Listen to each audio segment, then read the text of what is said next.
Hello, CP. Hello. Happy Friday. Yes, it is an exciting Friday. Hope everyone out there on the interwebs is also having a lovely Friday. Yes, I definitely agree. All right, so I guess we can just start right into it. Let me just make sure I have everything set up. We got streams going. We got captions, view to speaker. because I think we may be, hold on, streaming on Instagram. Let me see. Graham. On the gram. I'm gonna see if I can modify, and hopefully our support that's monitoring the gram will let us know if it's working or not. I wonder if captions in the middle, that looks good. Okay, all right, I think we're set. All right, so definitely it has been, I don't know about UCP. I'm a little tired. I'm ready for session to be over. To say the least. But I guess, do you want to go first? Talk a little bit if there was anything exciting this week in the bills that you've been watching. Yeah, so the big excitement this week is that we've seen some movement on the bill that would eliminate or at least allow for automatic waiver of the publication requirement in name changes. And I am going to tell you that bill number in just a second, just so that I do not tell you the wrong thing. I am looking it up. It is... sorry, SB 46. No, that's the wrong bill. I'm sorry. I have a bunch of bill numbers in my head. Sorry, this is not. It's SB 581. And then in the House, there's HB 39. And basically, we saw this bill last year. We saw it again this year. It allows for automatic waiver where you've requested it in a name change case of the publication requirement. So the exciting news this week is that it has passed out of the Senate. So when last we talked about this, I believe it was in JPR still, and we were waiting for that final vote. No, last week it had passed out of JPR and we were waiting for the floor vote is what had happened. It has passed. It passed the Senate 34-13, which is an exciting margin. And so we should be seeing this enacted into law after the legislative session is over. There's still things that have to be done with it. It still has to, be sent to Governor Hogan, and he has some time to either look at it and sign it or it. We do not expect a veto on this bill. It's not really, the sort of contentious, and it doesn't have a financial impact. It had bipartisan support. It had bipartisan support. It had overwhelming support in the House. It was, I believe, 131-3 or something like that in the House. 4. I was just looking. Yeah. I was looking at those 4 no's just to, remember. Make a minute. I didn't realize I was going to have to do this. I definitely have started a list of my own of just legislators. I think, because I know for me it's something that's exciting, which announcing here, but we'll be releasing. We had done or prepared a 2020. The panorama kind of interrupted a lot of the, so we decided to kind of sit and hold on it and see if we needed it. It does feel like we are going to need it. So we will be releasing a scorecard of where delegates and senators stand on LGBTQ policies from last session, even though we only had like a half of a session, just so that we can kind of remind folks that we're watching them, especially as we go into 2022, when a lot of folks will be up for re-election. But yeah, so in addition to the scorecard, I do have my own personal friends, frenemies, and enemies list. Your like patented Richard Nixon enemies list? Yes, yes. So this bill, the name change bill, it should be enacted into law by, May, basically. Now it will not be effective until October 1st. So there's going to be a gap of a few months, which is very common with Maryland legislation. Almost all Maryland legislation goes into effect on October 1st of the year it's passed. And so, there'll be a gap of a few months where we're going to be referencing this statute in our petitions to waive publication, and saying, it's the will of the legislature that, that publication is no longer necessary, et cetera, et cetera, et cetera. We'll also be working with the judiciary to encourage judges to start, granting these waivers automatically before October 1st. But as of October 1st, we should see the real sea change across the state. And, the court system released last week their first form for requesting a publication waiver. So they are aware that things are changing, and it's exciting. We're looking forward to this. It was one of our, huge legislative priorities this year, especially since, we got so close to getting it passed last year. And so, we're just really happy that this is going to soon be a reality. And for this piece too, and so because I'm definitely new to this and the history of it, I know a few folks have kind of brought back up too how originally this was targeted at eliminating the publication requirement altogether, right? And so I guess maybe, and I, not to put you on the spot, but are there next steps now that this appears the publication requirement for you? What is things to start looking for? Just to sort of explain why the bill does it in this way rather than eliminating the publication requirement altogether. There's sort of two reasons behind that. The first, statutes. So the legislature does not have the ability to do, but they can't just change the language and the rules, or at least, separation of powers issues that they don't want to get involved in by doing that. So in practice, the way to do it would be to pass legislation that's not part of the rules that says you don't have to do this. There was when these bills have been brought up, because we've been trying to do this for a number of years, by legislators about, if you limit to, hurt, creditors or newspapers, the newspaper lobby came out in opposition a couple of years ago, et cetera. All of these other publication is still waived. That alleviated a lot of the concern by legislators for waiver. It's okay. Most people won't think to ask for waiver.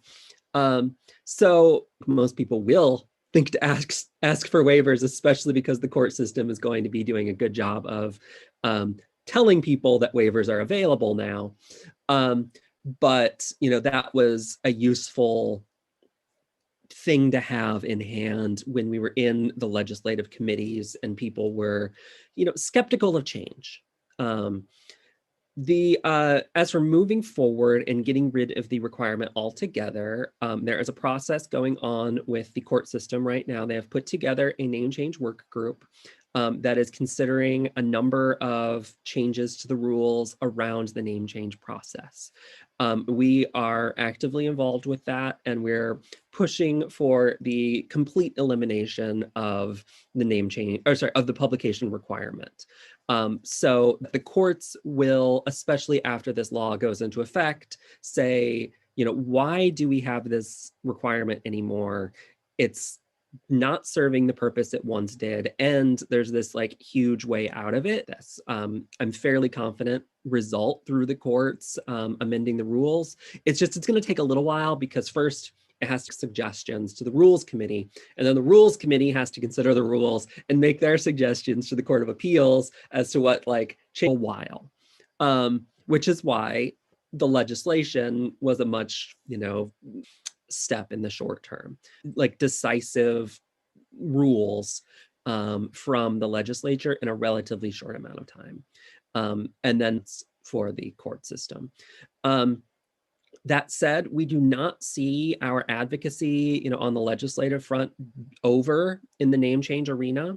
One of the big things that we're going to be pushing in future years is eliminating the need to go to court for name changes. You can currently change your Maryland birth certificate, your gender marker on it, without going to court. There's a 2-page form that you fill out one page of, and you have your medical provider fill out the other page. And, you send that to the Division of Vital Records along with a check for $20, and they send you a new birth certificate. And you don't have to go to court. Now, we don't think that there's any reason that we couldn't have a similar process for changing your name. that, you send something to the Division of Vital Records or some other state agency, and they issue you an administrative name change, certificate that, DVR reissues your birth certificate with your new name. And they issue you something that's like has a seal on it that you can give to the Social Security Administration, your bank, etc., to tell them that your name has been changed. Now this might sound like a bold new world that oh, CP, this is crazy talk, but what are you thinking? Yeah, this is something that has already been done in Oregon. And it's much more along the lines of the process that we see in other countries, where having to go to court to change your name is odd. The US is an odd duck in that, this process has become judicialized. So just on that topic real too, because I'm kind of thinking of some of the Republican opposition to even this bill that kind of came up, insofar that they wanted some historical record or kind of evidence of a name change for debtors to collect debts or something, right? And so being able to kind of find the case in a case search or whatever, and like be able to kind of discern that, so what would you say? What, as we were talking about talking points in real life, right? As we start, spitballing and brainstorming. So what would you? If we pursued that, we would have to come back against that same argument, right? So what would be kind of the response? So it would be, I need to look into more of how the specifics of the Oregon process work and whether there's the ability to contact the Oregon Department of Health and ask for verification of someone has changed their name. There might be a way to do something along those lines. I would not make it a public database, but there might be some way to make information available to people who have a legitimate interest. The reality is that in most cases, like, people don't have a legitimate interest. It's interesting. Yeah. We often see these sorts of arguments about like, third parties, the effect on third parties, being made not entirely disingenuously, but being made by people who are just skeptical of the change. And so they're trying to think through, the whole, well, what slippery slope effects are we going to see here? And, we aren't really going to see many. We're going to see trans people who are able to update their identity documents and, will face less discrimination in employment and housing and other things, and whose names won't be like publicly available on the Google. I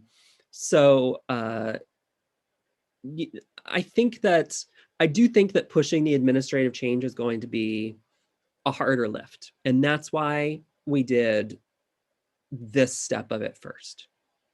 We didn't go into the legislature and say, let's create an administrative name change system. There's also been some issues with the Department of State at the federal level not recognizing the Oregon name changes. Now, I suspect that is very, very, very soon not going to be an issue. And it may not be an issue already. It's quite possible that in the last month, the Department of State has already started acting better there. Again, I need to do. It's amazing what a change in administration can do. But I think that we're going to see that. I think that's going to be in the broader realm of changes that will be coming from the Department of State. That will also include things like the creation of an X marker on passports, which will be quite exciting. We don't have a definitive timeline on any of that yet, but we know that it's things that the Department of State is working on, that a number of national organizations are lobbying for, that there's, with the Department of State specifically, there's been ongoing litigation for years that really, makes the easiest solution for the Biden administration to just say, we're no longer going to contest this, lawsuit. And issue new regulations. But this is getting far away from the topic of the exciting stuff this week. But just to sort of get you ready for some stuff in the future. Future's here. So the second bill that I have been working on is Senate Bill 46, and I'm forgetting the House bill number, but it is the panic defense abolition. And when last we spoke, it had passed out of the House unanimously, and it was sitting with the Judicial Proceedings Committee in the Senate. I am not super thrilled to tell you that it is currently in the exact same situation. It is still sitting with the Judicial Proceedings Committee in the Senate. Now, JPR this year has had a lot of contentious bills they've been dealing with that have been taking up like all of the oxygen in the Zoom room in which they're meeting. So this is not a sign that they're not going to move forward with the panic defense bill. It's more a sign that they've been very busy with other things.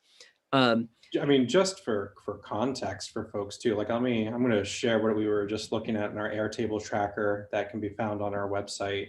But just the like everything here that you see in this committee vote, like I think you can just kind of see that there's a traffic jam, and it's not like there's a traffic jam because of their LGBTQ bills or their contentious bills. Some of these are not contentious.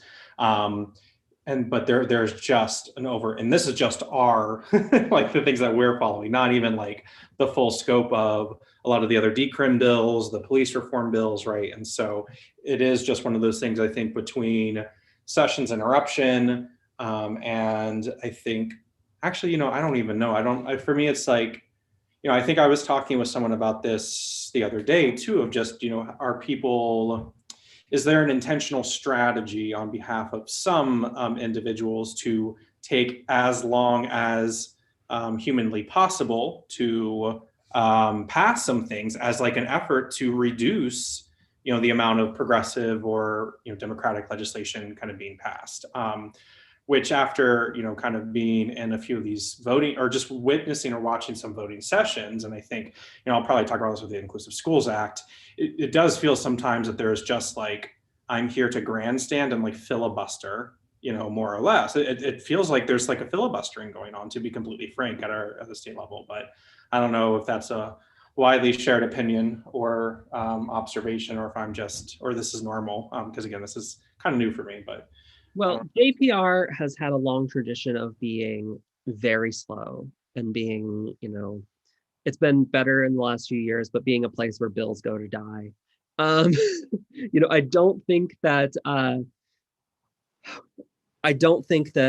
we'll end up seeing complete inaction on the panic defense bill. But, especially that police reform bill, that's been taking up all of the attention of committee. And I've heard this from multiple, senators talking about how, like, all of their hearings, all of their subcommittee meetings, like they end up just focusing on, these other bills, and it's taking up all the time. And so we should see action soon. There's plenty of time for them to still vote out, the panic defense bill. And, there's a broad bipartisan, support for it. So, I'm not super worried that it's not going to, pass by the end of the day. It's just, I would feel a lot more comfortable if it had already passed out of the committee. But, hopefully soon. So that's the update on panic defense. The last thing that I have been tracking for us is HB 1203 in the House, which is the bill to make it easier for trans individuals to amend their children's birth certificates, to change their own information, and to really create a standard process for trans individuals to change their marriage certificates. Now, the update there, I've talked about this a little bit before in prior sessions, because the language took a while longer to draft on the birth certificate side of it. Our Delegate Belcastro was having some discussions with the Department of Health on how that language should look, et cetera. It ended up not being ready in time to be submitted in the Senate also. It came out after the filing deadline in the Senate. So we have only had the bill in the House. There is a senator who's supporting it, but not a technical sponsor in the Senate. That bill had its hearing a few weeks ago. It's been in subcommittee, and basically the issue lately has been working out the language on the marriage certificate side, because the county clerks had some concerns about the way things were drafted and how what it would take to fully implement with the original language. Specifically, their concerns were around the fact that under existing law, which is likely going to change this session, all of the counties are required to maintain a physical marriage license book, like a book that you open up and it has information about marriage licenses in it, and it will be multi-volumes, but there were concerns about people being required to go back decades to change something in this book from long ago, and how the way that they're laid out, it's it has columns, and the columns are labeled bride and groom or husband and wife, in the old books. And so they were how are we supposed to change that when it's the column? And so we ended up saying, we don't actually care about the book, because no one other than historians are going to ever look at these. What we care about, and that addresses the genealogy concerns, right? Wasn't there someone? Technically, yes. But we're the real concern is the certificates, getting an updated certificate. Now, there is a bill this session, it's an unrelated bill, that would allow the county clerks to also maintain a computer database to do the same thing as these books. So that looks like it's going to pass. It's going to do some other things to modernize the language on the marriage records. In practice, I'm not sure how much the forms, the certificates that you get printed out are going to be any different. It's because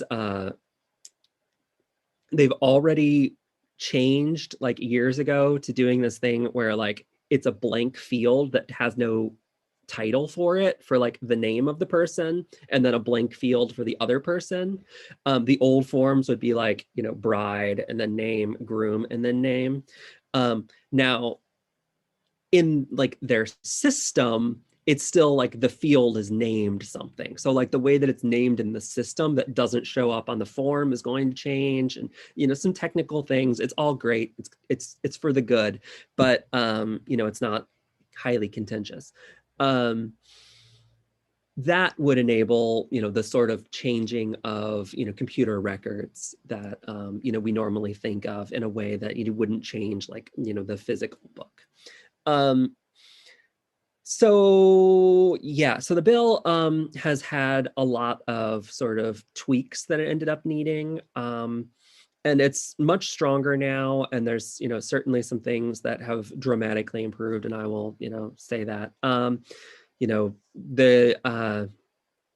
county clerks in our last meeting with them came out and said, let's just make it so that what you have to present is a signed form and a copy of your name change order from the court, and we don't want to have to deal with any other evidence. And we're fabulous, we will absolutely take self-attestation here, and so that's very exciting. Not confident that this is going to get out this year, because we're getting so close to crossover day. And it hasn't yet passed out of the House. And as I said, we ended up not being able to get it sponsored in the Senate. So it's not clear that it's going to, be passed into law this year. We're hopeful that it will be passed by the House before the end of the session, which will be a great starting place for next year. But whether or not it's going to be passed in the Senate also is, a bit dicey at the moment. And I'll say too, for the publication waiver bill, it definitely was very helpful in seeking. It was definitely, see, I told you every day. it was definitely helpful, I think, and when we were pursuing Senate legislators to cross-file, right? Because it hadn't necessarily had a cross-file before, or we had not necessarily, strong sponsor cross-filing support per se. I think it helps to be able to go to like senators who have bill caps and things like that, where they may need to be a little bit more judicious in which bills they're looking to sponsor, but to go to them and be like, look, here is something that unanimously passed in the House last year. This looks like a layup. Why don't you take it? And then they're like, you're right, it does look like a layup. I will take it. And I think, and this isn't a slight on Senator Hellman at all. I know that she accepted it for reasons other than that, but I think it definitely helped or supported her significantly to have a piece of legislation that already had, like, she could very easily or clearly kind of show for her, what do they call them? Co-legislators? There's a word for that I'm like missing. Co-workers? No. Whatever the word. Distinguished colleagues, I don't know. Yeah, her colleagues in JPR, to be able to kind of very strongly say like, all right, let's get this done. And so I think we'll be able to kind of hopefully recreate or foster similar success. And I'm glad Senator Lee was open to, doing this or sponsoring this in the Senate this year. It just was a timing issue. And so, it does feel like this will give us a very strong position to fix this next year. So yeah. I will note that Senator Hedelman was incredibly excited when we brought the name change bill to her, because she was saying that it was something that people had already been telling her she should get involved in. So, so she was very excited on multiple fronts about that bill. And we were very excited for her help with it. It really helped to have someone in JPR to help push it through and get it passed. Because I've certainly been in JPR hearings where a bill has been sponsored by someone from outside of the committee, and some of the senators can be a little rough. And if it's someone they have to deal with every single week in committee, they're maybe not quite as antagonistic as if it's, someone from the House or someone from another committee. Yeah. Agree. Oh, all right, my turn. Yep. All right, first update from me is there was the House hearing on the Youth and Families Protection Act. So this was House Bill 1088. This is, or also known as non-discrimination LGBTQ and individuals. And for context for folks, this piece of legislation more or less really is kind of like plugging up some gaps in non-discrimination protections throughout the full range of government services. So as you all likely know, it's, in Maryland, you can't discriminate on the basis of or sort of within employment, housing, public accommodations, healthcare, et cetera. But what we do not necessarily have is non-discrimination protections within education, which is part of the Schools Act, as well as the kind of full range of human services. So things like foster care, anti-trafficking work, SNAP, public benefits like programs, workforce development, diversion programming, the juvenile justice system, or court system. There's a lot of places where there is not kind of a strong protection around non-discrimination. And so the entry point here was really around the kind of crisis around foster youth, LGBTQ foster care youth, insofar that foster care youth, or LGBTQ youth are disproportionately exposed to homelessness, are disproportionately part of the foster care system, and overwhelmingly struggle to retain permanent placements. I think one of the more shocking statistics that we kind of put together in our recent hearing was that 70% of LGBTQ youth who leave a placement, they leave the placement because of issues around their sexual or gender identity, right? And so it's not so much that, it's hard to house foster kids and, foster kids leave placements all the time. It's, the over 3/4 of them, that are leaving these placements, they cite, sexuality and gender as the reasons for leaving a placement. And so, in trying to kind of tackle this problem, that was kind of twofold: have both a sort of broad non-discrimination policy that any government sort of services that are providing foster services be non-discriminatory in nature, and that providers be sort of required to be trained or equipped to work with LGBTQ folks and youth specifically in this context. So, for those of you, I feel like I haven't talked about this in a while, but, this was definitely a challenging one to get out of drafting services. And so even though we went in with kind of clear intent and kind of lots of review and lots of different partners involved in this, including like national partners who have done similar pieces of legislation in other states, for whatever reason, there was kind of a disconnect of, where and how to kind of fit this into Maryland code. And there was kind of a drawn out process of trying to determine that. And so what I think sort of came out at the end of the day wasn't necessarily what we were shooting for. That being said, it's kind of came out a lot more expansive, I think, than we were originally expecting or anticipating. So there was kind of pros and cons to that, insofar that it set a really high bar for, in the state of Maryland, if you receive public funds to deliver government services, you can't discriminate and you need to know how to work with LGBTQ people, right?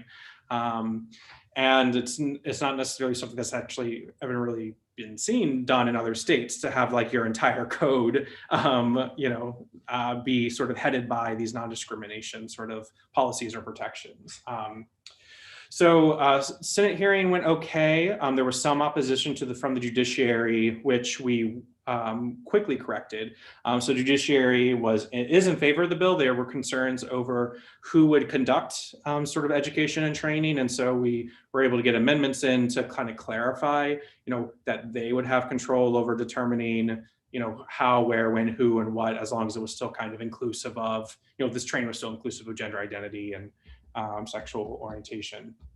And it appears to have worked, because in the House hearing, there wasn't any opposition, so no opposition statements or oral opposition. House hearing went really well, but I think, like CP said, and similar with everything else this session, where I significantly doubt that we are going to make it through crossover day. It's not certain, but I am skeptical. And so I think too, as well, like as CP said, this definitely gives us more than enough time to work with different agencies to really refine and specify the language. I also think that we've even learned what I'm hoping, with the Inclusive Schools Act, once we get that passed, I think through that process, I think we have a great model to kind of create mechanisms or introduce mechanisms for, the ways in which, contractors or grantees versus, government agencies and above themselves can kind of differentially or in differing ways sort of attest to and sort of uphold non-discrimination policies. And so I'm excited to kind of regroup on this, and I don't think this pauses like any, and I think we'll still have to pursue administrative advocacy. I think what is especially concerning is that we worked hard with DHS, our Department of Human Services, to get like a policy on the placement of LGBTQ youth when it comes to foster care, and part of that was requiring that they be placed in placements of folks who have had training on working with LGBTQ youth. But just last month in February, they had to actually revoke the policy in full. So there was a lot of time and energy put into creating this policy to protect LGBTQ kids. And then it ended up getting revoked, not because they don't want to protect kids, but there wasn't enough providers to be able to place youth into affirming placements, right? And so I think the decision there is like, we would rather place youth than just have them floating and consistently experiencing homelessness, until we're able to improve or fix the system. And that's kind of part of what this bill was looking to do as well, is to really reiterate that education requirement. Yeah. Now, part of the issue with education has been related to the pandemic. Is that right? Yes. That they haven't been able to hold like Yeah. the trainings that they had been planning to because of the pandemic. And just like with us and everyone else, like it is hard to shift to, and I'm sure too, I mean, if you even think about kind of, I think for me, this is just a kind of other like evidence too of like different, like sort of like pipelines that get disrupted, not necessarily in like loss of learning. Like I was listening to a podcast about like how we're going to have like a shortage of like hairdressers and, you know, plumbers and things like that, because trade schools have certain capacity to do like in-person on hands work, right? And so there's going to be like a year where you lose out on however many of like trained or qualified folks. It's not like you could just like catch up the next year, because you have a certain capacity of folks that you can train and equip. And I think the same goes for foster parents, right? So I think you combine the inability to train and equip foster parents, as well as what will likely be a reduction in foster parents who are being able to take on kids because they are similarly experiencing a Pandora. You know, I think with these things combined are and when we talk about like long-term impact, right? Like people are like, oh, we're coming out, you know, light at the end of the tunnel, everything's going to be great by July 4th. It's like there is going to be so many reverberations in all these like different spaces, you know, especially as it comes to housing and foster youth, that which we're not even going to really know about. Like it's coming and it's going to hit hard, and so that's why it's like kind of now, you know, really wanting to make sure we still prioritize that. And so I'm excited for post session to really, for us to kind of re-engage with DHS on this issue and kind of work on like, well, what are ways which we can improve, you know, the delivery of like education and training, right, on LGBTQ issues? What are ways in which we can expand the scope? How can we get Ezra to do more? Should I just get Ezra to do more work? No, Ezra's out this week, so Ezra. But Ezra, we got work to do. There's people to train. But like, how do we kind of stitch to? Ezra isn't watching this. I know, good. You're right. Ezra never watches us. Ezra is on vacation today, so yeah, no, that's right. But so yeah, so you know, so long story short, you know, Delegate Acevedo and I are going to be debriefing on Monday on the Youth and Families Protection Act. We'll talk through kind of next steps, and kind of assess where it might be going, if anywhere. Would be great to at least get it out of committee, kind of see where folks are at, and get some feedback on the piece of legislation if possible, just so we can make sure to firm it up. I've also seen that agencies are much more likely to actually respond to like, you know, we're concerned about, you know, working out language on this issue or whatever, you know, policies, blah, blah, blah. They're much more likely to respond after a bill has already been submitted than like, you know, in advance, where someone's like, we'd like to fix this issue. And they're like, yeah, whatever. And then they're like, oh, you're going to do a bill that forces us to do something. Now we want to be involved. So, I suspect that, you know, we'll see a fruitful conversation, you know, through the back half of this year, you know, with the relevant agencies to, you know, ensure that we have, you know, something really solid for 2022. Definitely. All right, and last is the Inclusive Schools Act, which has had its journey. So I'm going to try to do a quick summary for you folks watching at home. This is SB 98. Currently, one of those bills has been stuck up in JPR, but what has been unique to this one, it's been on the voting list probably 4 or 5 times now. And I think I've had to listen to Senator West complain about dyslexic students 4 or 5 times now. And you know, it definitely has been a very frustrating partner or process, you know, and we're in partnership with MSEA and ACLU, Maryland on this, and we all are definitely just kind of sharing in this fatigue a little bit with some of the debates around this piece of legislation. And so, you know, I don't want to diminish, but there is lots of like problematic and like troubling attempts to remove the rights of disabled students in this bill and in this process. There are troubling attempts to really overwrite, you know, federal precedent around the ADA and, what is and isn't a reasonable accommodation, what is and isn't an undue burden, right? So kind of at the end of the day, the horror story that is being kind of promulgated is that disabled students are going to bankrupt private schools because the private schools are not going to be able to build an elevator or hire special ed teachers or do XYZ PDQ. And the bill very kind of clearly lays out a mediation process that happens. And then part of that process includes, reasonable accommodations and undue burdens as determined by, courts and other parties.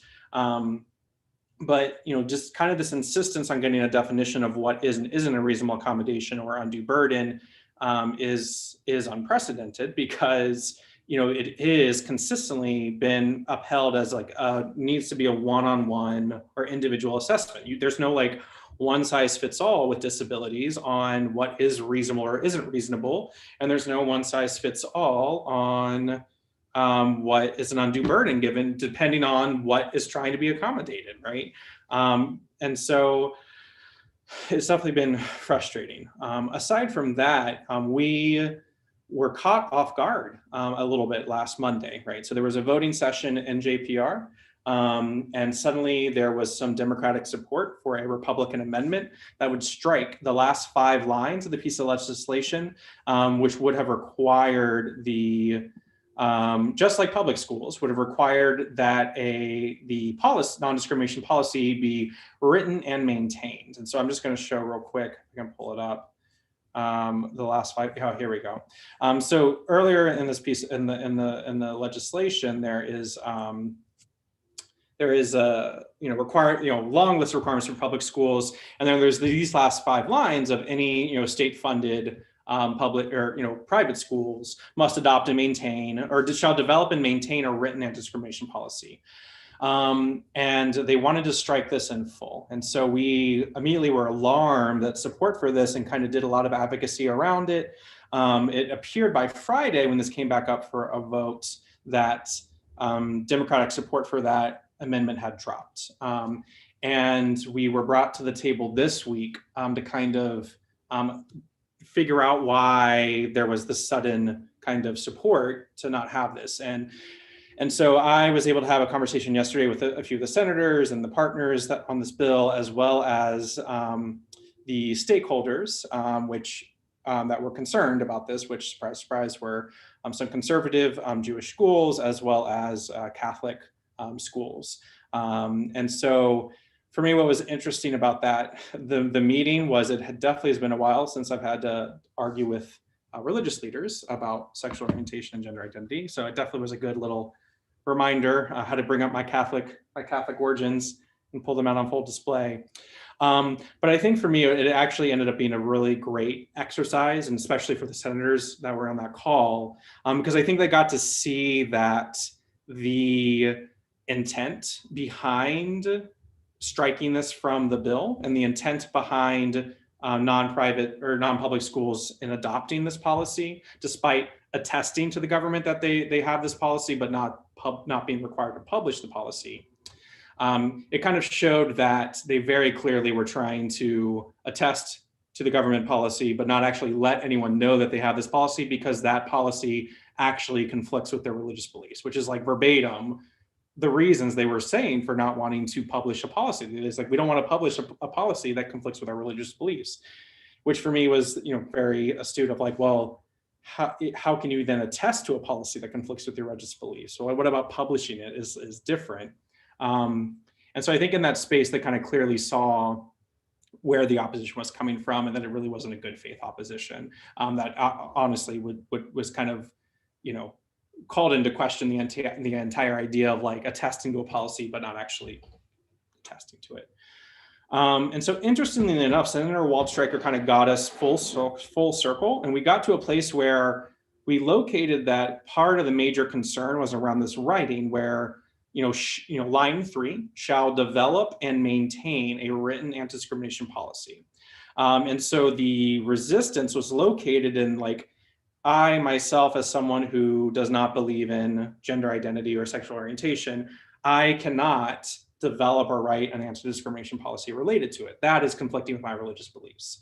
And so the compromise was, well, instead of having to develop and write or develop and maintain your own written policy, including a copy of the attestation that you signed for the government into your student handbook or wherever it's going to go.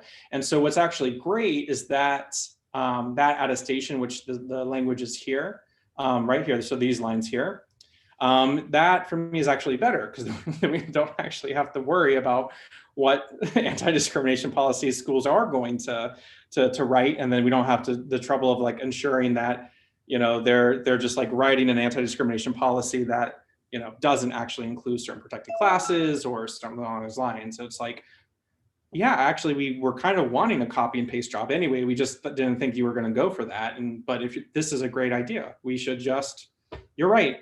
You sign the attestation to the government, just include it in your student manual, problem solved. Because at the end of the day, and this was kind of our insistence on written policy. It's not because we're trying to punish or schools or shut down schools or, jeopardize, any, that kind of piece or have people conflict with their religious beliefs, right? For us, at the end of the day, was that like, for public funds, these should be discriminatory in nature, full stop.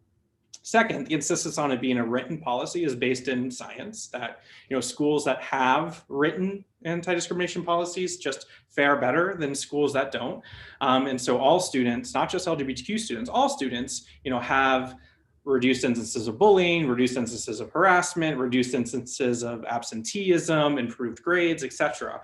And so, written anti-discrimination policies have been linked or showed to sort of be a factor in that. And so that really for us was kind of at the heart of it. It's like, if we're trying to protect LGBTQ students, reduce harassment, bullying, et cetera, it's important that these policies be published. Not that we're trying to like increase litigation and shut down schools, but to set a culture and climate that will just improve the school as a whole. And so I think it feels like that message has kind of clearly gotten through. I'm still apprehensive. It's not over yet. I think voting session is actually going to be right after this here. I think it got added to the list for this afternoon. But it does sound like we've gotten to a place where the intent of having a published policy is going to be there, even for schools that are private and receiving public funds. What isn't certain at this point is if we'll have a veto-proof majority going into a floor vote. We don't, we anticipate it being, getting enough support in the Senate on the floor.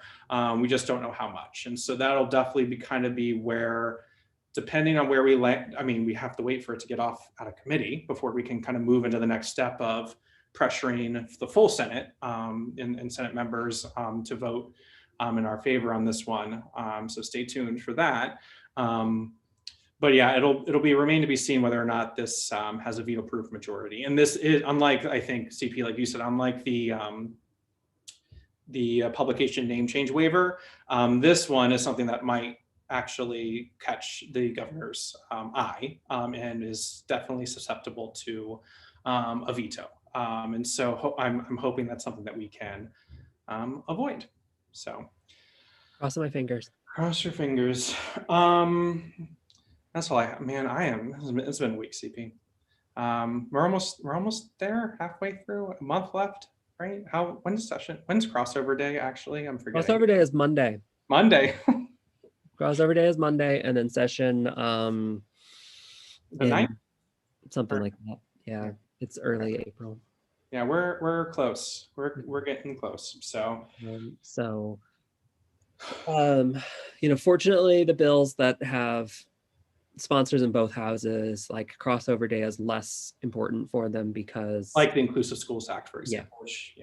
But for things like HB 1203, like it is an important thing. Now, there is the possibility that if something passes after crossover day, it will still end up getting a vote in the other house, but there's not a guarantee of it. So. Yeah, let me take a quick look of which ones have not been cross-filed. So I'm hoping to kind of see where we are with Osavero. So both of these are Osavero's pieces, the Police Free Schools and Senior Bill of Rights.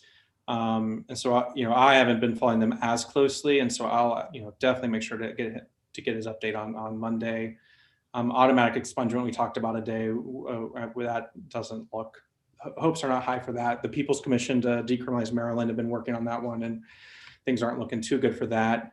I already talked about that. Yeah, the commission. Oh, so this is good. So the Maryland State Commission, this is a great update. So the Maryland State Commission, that piece of legislation that spearheaded by Delegate she had her hearing this week, I believe, and it went really well, I think. And so, so this has already crossed over from the House, so we don't have to worry about the deadline.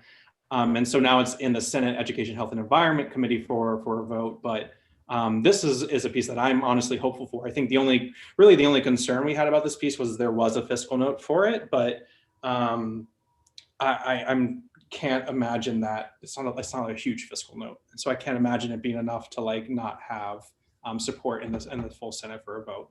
And again, don't know about a veto-proof majority per se, and I actually don't even remember I'm gonna have to when I'm bored next, look at how the votes panned out in the House for this.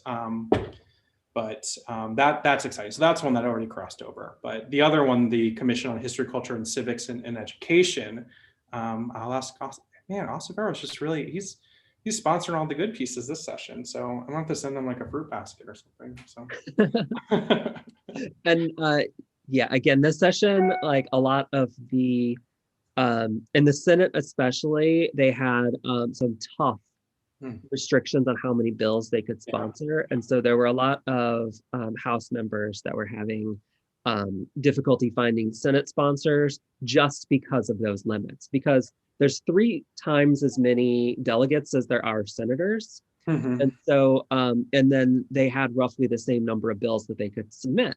So, there were 3 delegates for like pushing for every senator to, sponsor one of their bills. And there were a lot of things that, just didn't get sponsors this year purely because people were already at their limit. Yeah. Well, and I remember like talking with Senator Lamb earlier too, of like some things I just didn't make, like over-the-counter PrEP, right, for the state of Maryland, and some of the healthcare, education bills, and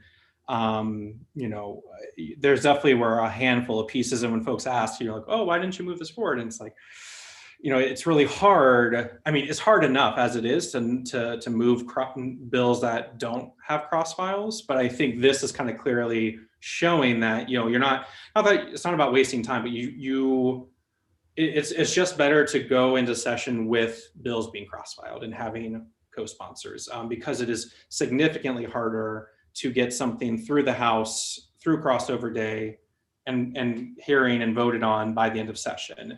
And if you just kind of keep repeating that cycle, you could just have a perpetually, bill that runs out of time, kind of thing. So.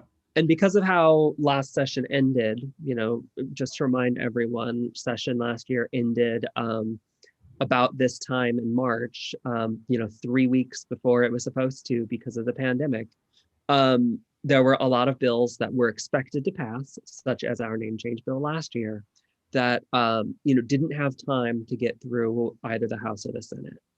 And so, there were a lot of bills this year that were left over from last year. Yeah. And it made it really hard for anything new that wasn't, pandemic related or, justice reform related. It made it really hard for a lot of things to get attention this year. And that's part of why, we did not necessarily push some of the, broader changes that we're hoping to push in future years, such as, self-attestation on birth certificates of gender, and, an administrative name change option, and, all of these things that, we've been talking about for a while, but it didn't seem the year to push them because it was going to be so hard to get the legislative attention. All right, the last thing I do want to kind of just shout out before we part is the kind of ongoing death of a trans woman in a Baltimore City jail, where she was housed in a male cell as part of her pre-trial detention. So this is something that, we've been really following Baltimore Safe Haven on and kind of responding both to this specific case as well as some of the larger policy issues related to the detention and detainment of incarcerated folks. Just as a reminder to folks that LGBTQ folks are more likely or disproportionately incarcerated and criminalized. And so, for us, this is, definitely within our priority areas. And definitely stay tuned for updates. We're trying to sort of balance, moving forward with advocacy with the kind of trying to respect the boundaries of the family that's at the heart of the case. And so there definitely is going to be a lot of conversations and work in the pipeline. And I think, still as of today, it's been almost 3 weeks now since she died, and the family still does not have a cause of death. And the state is claiming that a cause of death has not been determined, despite an autopsy already being conducted and the body returned to the family. So there's a lot of questions that haven't been answered for this case specifically. The questions for us, I think, as an advocacy org too, kind of extend to, why or what was the process behind the decision to house her in a male facility versus a women's one. And I think that is going to be kind of our center and focus to ensure that our Department of Public Safety and Correctional Services have a sound policy in the detention and detainment of LGBTQ folks and specifically trans folks, and that policy is being enforced and followed, and then explore opportunities for improvement, for oversight, and for more involvement of trans folks with direct experience in that process. And so definitely kind of stay tuned and as this issue, this case and the issue itself develops. So on that note, CP, are you doing anything fun this weekend? I have no idea what I'm doing this weekend. Yeah, I'm trying to think. Maybe I should do laundry. I'm probably going to do some laundry. Yeah, I'll do that. So. All right. Well, thanks, CP. It's always a pleasure. Bye. Bye, everyone.